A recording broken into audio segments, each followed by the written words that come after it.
So tonight, me and Niles are working on the Razor because the axle shaft decided it didn't want to be one anymore. So luckily I had it in stock in the basement. I did all 4 axle shafts and not all of them were bad, so I'm going to be slamming that one in. It's basically the same as a car. Got the spindle nut here. There's a cotter pin I took out. That'll get that side out. That slides out. It's just held in by a pin. As seen here, not a pin, C-clip. Right on the end here. Oh man, it's hard. So, I'm gonna get this nut off, pound out that side of the axle, and we will get to ripping on this thing. Should only take me, I just gotta pull out the upper ball joint bolt, so the top arm, or the bottom arm will go down.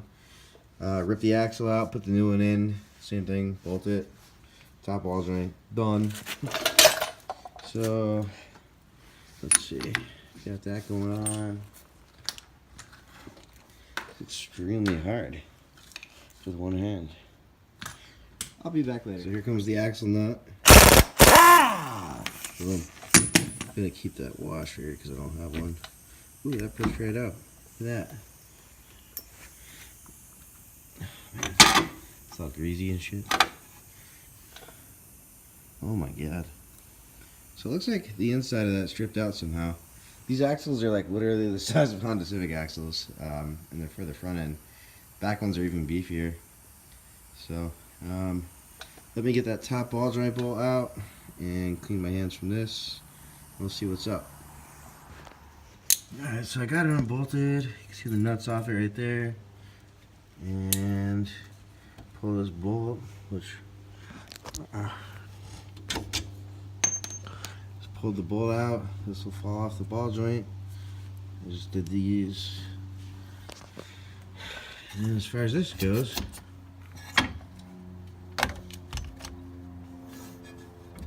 I'm just going to use the axle as a slide hammer, in theory. This probably won't work.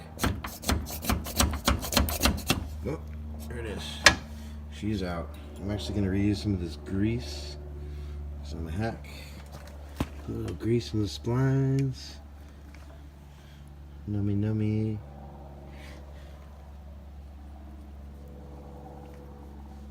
And get ready to do the change out. I'm going to do this kind of quick because I don't want to lose much fluid out of the front diff. If I could do that while holding the phone, probably not. I'm going to hold it in my mouth, so if I'm shooting like my dog, that's why. Alright. Oh god.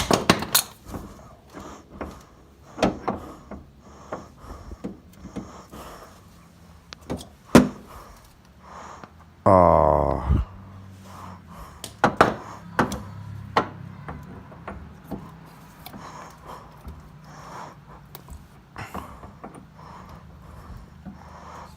Okay. As it turns out, this isn't a front axle.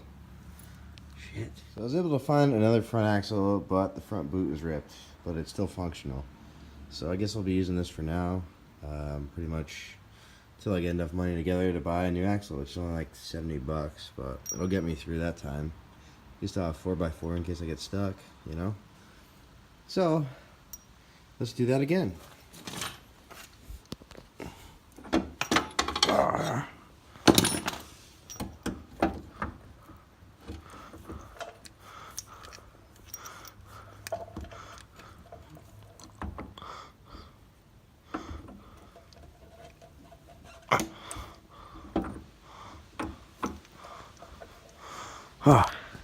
Rough. So the new temporary axle is in.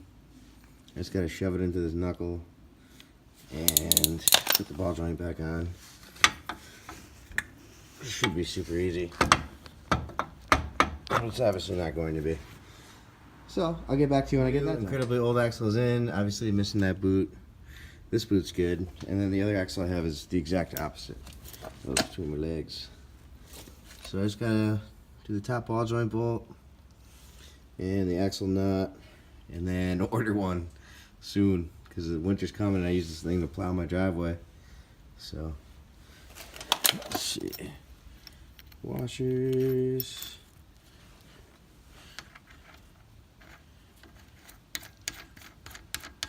Sweet.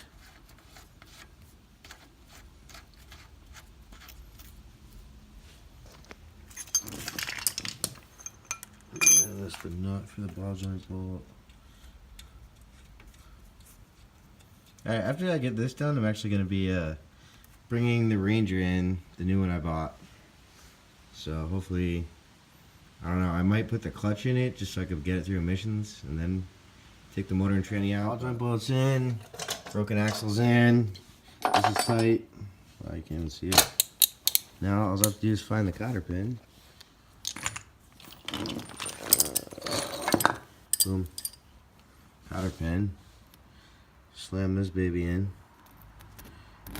Oh yeah. Bend it around with some pliers and jam the wheel back on there and we're good for now.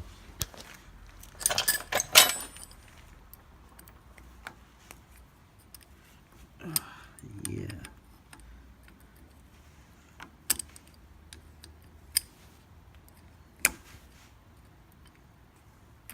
Once again, way harder while filming. Alright. Completely roached. There's definitely some things inside there I broke. So, oh look, that boot popped off too. Damn. I'm a little bit rough on the equipment, if you can't tell. So, that's why. You're creeping forward.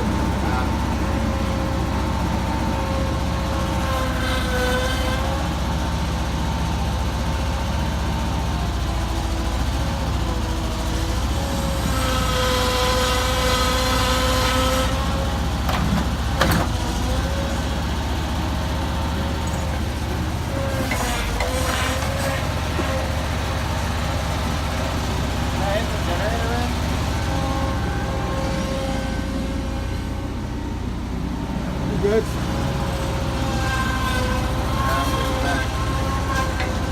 For what?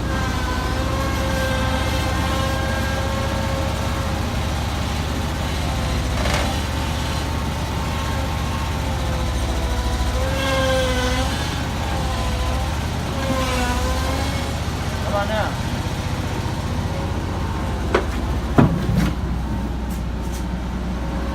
Good, huh? What?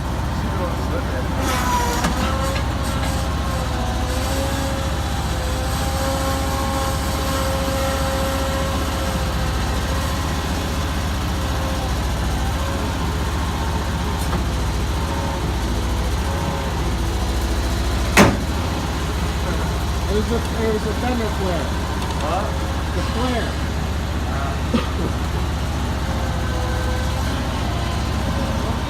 I got the purple truck in the garage. I started pulling the tranny. I'm gonna end up pulling the tranny. The guy gave me like everything to fix it. The clutch, the new throwout bearing, slave cylinder. So I'm gonna do that, slam the clutch in there, go bring it to emissions, get emissions done because it has 1 year left on emissions. And then jam this motor in there. I think I'm gonna buy the wiring harness for it. It's like $500, but everything's labeled and it's like new, so I don't have to worry about it. We'll see what happens. I'm gonna try to run all the accessories off that motor on this motor, so I don't have to worry about. For one, I'll have hopefully AC, and I could reuse the charging system out of this garbage and all that shit. But we'll see how it runs. I'll do some burnouts. I've been doing a lot of reading on it, and it seems like the motor mounts will bolt up. The trans mount, you just have to move forward like 3 or 4 inches, which is easy. And the shifter, you got to cut a new hole a little bit farther back, which is fine too. That's real easy.